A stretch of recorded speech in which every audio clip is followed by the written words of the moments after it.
Hey all, Pioneer Field Agronomist Mike Gronski here today up in north central Wisconsin. It's a Friday before Memorial Day weekend. We fought our way through another challenging spring again here in 2018. We've made some great progress in this particular region of the state.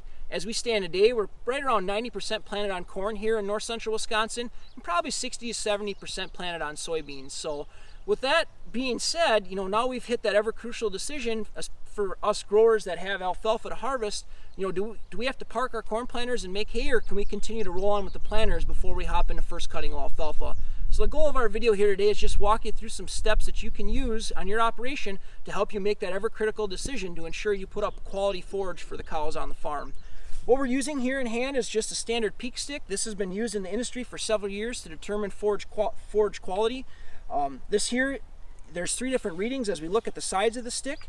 So what we're going to have to do is we're going to have to determine the growth stage and development of the alfalfa. So what we're trying to determine is the alfalfa is whether it's in the vegetative state, the bud state, or the flower state.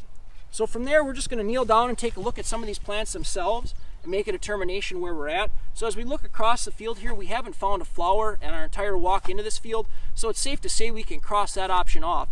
At that point now, we need to make the decision, are we still in the vegetative state or are we into the bud state?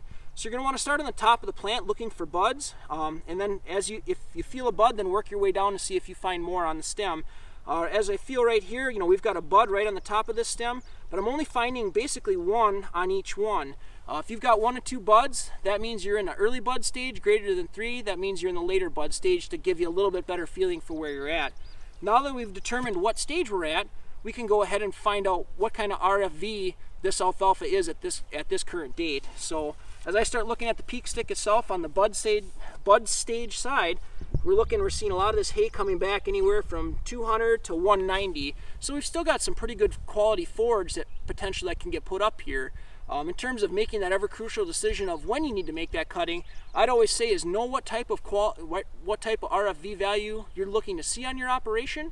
And once you've determined that, so say, per example, if your desired number that's optimum for your operation is 150, you're probably going to want to start cutting somewhere in that 165 to 170.